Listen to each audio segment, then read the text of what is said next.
Hi, welcome to the Movie Review Mom YouTube channel. I'm the mom and I do the movie reviews.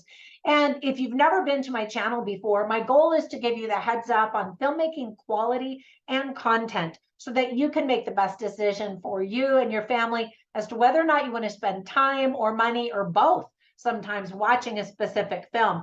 And if you are a returning subscriber, yay, thank you so much. I really appreciate your support. Like, subscribe, comment below, you know the drill. All that stuff spreads magical YouTube fairy dust all over my channel so more people can find it. All right, so the movie that I wanted to talk about today and review is called All the World is Sleeping. This is a raw and dramatic movie, and it has already premiered in movies a couple of months ago. But um, I was in the thick of three of my parents dying within 3 months. And so I didn't have time to do a video review. My written review has been on my website, moviereviewmom.com. But I wanted to do a movie review video just because I wanted to let you know about this film. I'm such a fan of the leading actress. So the movie, first of all, is rated R. It's an hour and 50 minutes long. And what I'm going to do is give you an overview in a nutshell, and then I'll point out things I liked and didn't like, as well as offer tips for parents, themes worth talking about, interesting lines, funny lines, and even recommendations for other films that are sort of similar that I think you might like. Or if you like those movies, then you might like this new one. All right, let's dive in. In a nutshell, All the World is Sleeping follows Chama, played by Melissa Barrera. Now, she is just so talented, and in this movie, she digs deep into her dramatic soul. And you would never know based on this movie, she is a beautiful singer. I love the movie In the Heights. You definitely should see that. It's a musical and is very different from the actress that she is in this film, which really impressed me with her range. And another reason why I really love her is she looks exactly like one of my son's girlfriends. Well, not that he has a bunch of girlfriends. I have 4 sons. So one of my sons, his girlfriend.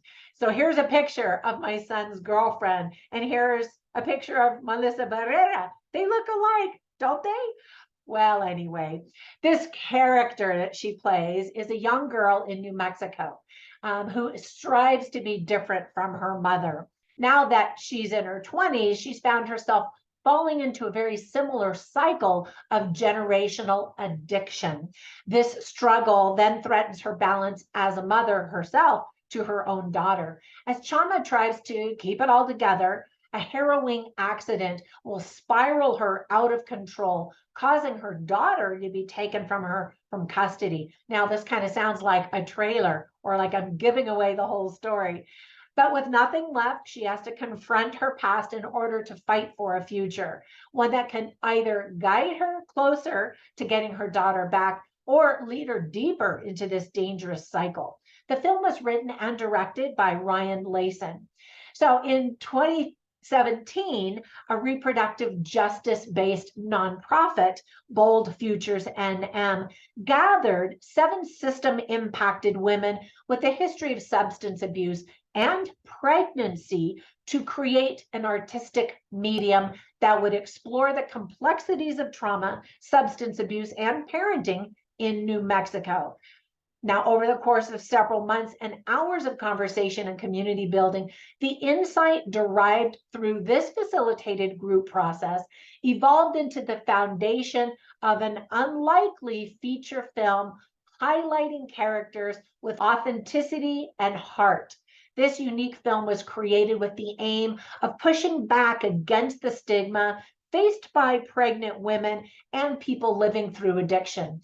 All the World is Sleeping sheds light on the realities of addiction and the resources that are so desperately needed for families living in cycles of addiction.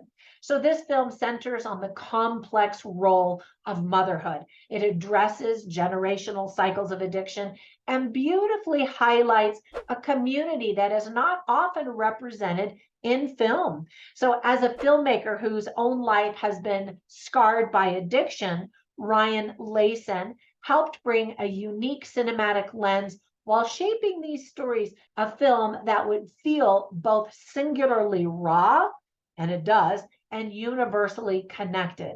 And it does that as well. All right, so let me give you some tips for parents. First of all, this movie is not appropriate for children, even though a lot of these pregnant women with addictions are young, but the content of this film is just not appropriate. There is a lot of profanity, including many F-bombs. People talk very ugly to each other, which is just outside of my personal experience. Really, I didn't grow up with people using that kind of language and just being so mean to each other. And I know so many people do live like that, and it breaks my heart. We see shoplifting. We see a topless woman. A man talks about being gay. A woman flips the bird. There's talk of an assault. A woman overdoses on drugs and goes to the hospital. And another woman ODs and dies. In other words, this content is painful to watch. Some of the themes that are illustrated very well are addiction, choices, parenting, hope, supportive friends and bad influences, forgiveness, and learning to love yourself. So let me share some of the things I really liked about this movie. As I mentioned, I love Melissa Barrera. So it's her name on the movie poster that instantly caught my eye. She does a really fantastic job in this film, although it just broke my heart to see her character struggle and make such bad choices. I just wanted to hug her and say, don't do that. I'm such a mom. She shows some serious acting chops in this film. And then others in the cast include Jorge Garcia, Jackie Cruz, young Valentina Herrera, Luis Bardonada, and Kristen Gutowski, among others. Some of the people in rehab go to the White Sands National Park in New Mexico, and I just thought that was very cool. One of the characters believes that whenever she sees a black feather, it means something bad is going to happen. So, have you ever heard of that superstition? I hadn't. There are some hard lessons to be learned with some inspirational quotes, which I'll share with you in just a minute. And there were some things that I didn't like about this movie or just thought could have been done better. For example, there are a lot of flashbacks that might confuse the timeline for some viewers. Hopefully, this movie will serve as a cautionary tale. And unfortunately, those who might be able to learn from this story and movie probably won't be able to see it. Because of the heavy content, the movie is too long. I felt drained and exhausted by the end of the film. The content is just hard and makes you feel like you just spent time living in the gutter. And I don't like that. I always feel dirty, like I need to take a shower after watching movies like that. However, some people need to see this movie to get it. Hopefully, those who need this movie will be able to watch it. So I always write down funny lines and interesting lines while I'm watching movies, just so I can share them with you, so you can get a taste for the film, the quality of this script writing, that kind of stuff. So one of the funny lines, oh, and by the way, I have them all on my written review at moviereviewmom.com, so you can see them all there, but I'll share some of them with you right now. So one of the characters is Mrs. Dyer. She's played by Danette Sills, and she says, "You're as New Mexican as Taco Bell green chili." A lot of the culture and language, a lot of Spanish is spoken, in fact. And then there are some really interesting, powerful lines that provide great insight and wisdom. For example, Chama, who again is played by Melissa Barrera, she says, "What's worse than being invisible is being seen as disposable." Ouch. And then Jorge Garcia says, as his character, "Nothing in life is fair, nothing is normal, but there's beauty if you'd like to see it." And I really thought it was fascinating that those who do struggle with addiction only see the negative in the world, that life is a struggle. And so I love that he said, hey, there is beauty out there. You can focus on that. And then another line that he says is, if you can turn guilt, hate into something else, you can do something for the world that's beyond yourself. And I loved that line and that idea that turn all of those negative experiences into something positive. And I love that those who have struggled, many of them have gone on to become coaches or counselors and really helped people because they have something unique that I never could offer. I've never been addicted to drugs.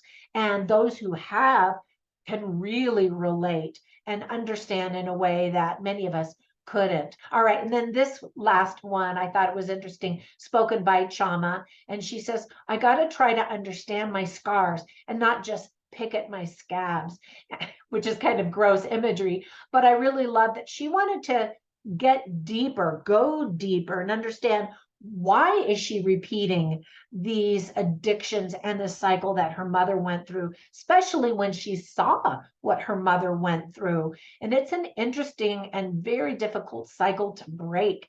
And I love that there are counselors and therapists and coaches out there that can help people get to the meat of what their problems are and why they're choosing to cover their pain with alcohol or drugs or whatever it might be. All right, let me give you recommendations for two other movies that I thought were very similar in that they're painful to watch, but they very accurately illustrate the addictive cycle and the pain and the struggles. The first one is called To Leslie, and it has just an Oscar-worthy performance. The second one is also a really good one with, I thought, an incredible performance. It's called Cherry, and that one really deals with a soldier returning from war who finds himself in an addictive lifestyle and how devastating that can be, how difficult it can be to return for more and then have to also get through that addiction. Anyway, neither one of those are pleasant to watch, but very powerful in their message. All right. That's it. Thank you so much for spending time with me. I hope that if you watch any of those movies that you will enjoy them. I don't know if enjoy is the right word, but appreciate the message and the artistry in those films. Have a fantastic day, and I will catch you in the next one. Bye for now.